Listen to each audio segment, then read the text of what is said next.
In today's video, I'm going to teach you how to use Freeagent.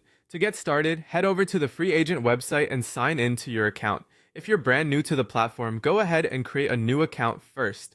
After that, make sure to verify your email address so your account is fully activated and ready to use.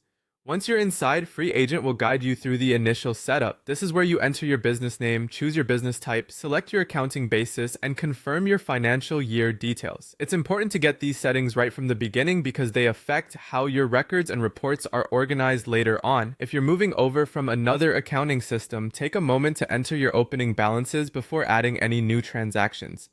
This helps keep your books accurate and gives you a clean starting point inside Freeagent. Next, open the banking section and connect your business bank account if your bank supports a live feed. This allows Freeagent to import recent transactions automatically, which can save a lot of time. Once those transactions appear, review them carefully and categorize each one under the correct income or expense heading. Taking the time to categorize properly will make your reporting much more useful. After that, go to the Contacts section and create your customer records by selecting New Contact. If you also need to track purchases, bills, or vendor payments, add your suppliers or vendors here as well. When you're ready to invoice, open the Invoices area and create a new invoice. Enter the customer, list the products or services provided, set the payment terms, and choose the due date. Before sending it, preview the invoice to make sure everything looks correct. Then send it directly by email. To stay on top of spending, open the Expenses section and enter your business expenses as they happen. You can also upload receipts or attach supporting documents, which is a great habit for keeping clean and accurate records. If you receive supplier invoices, manage those separately in the Bills section.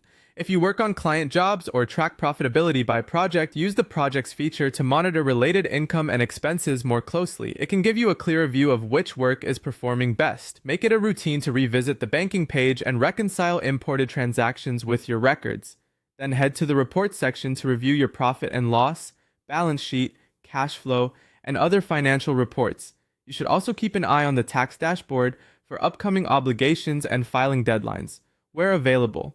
To make collaboration easier, invite your accountant or bookkeeper through Settings and then Users and assign the right access level. You can also customize your invoice templates with your business logo and branding and enable notifications and reminders for overdue invoices and key accounting tasks. Finally, check your dashboard regularly to monitor cash flow, unpaid invoices, and overall business performance. Keep your records updated by reconciling transactions and uploading receipts consistently, and when you're done, sign out of your account.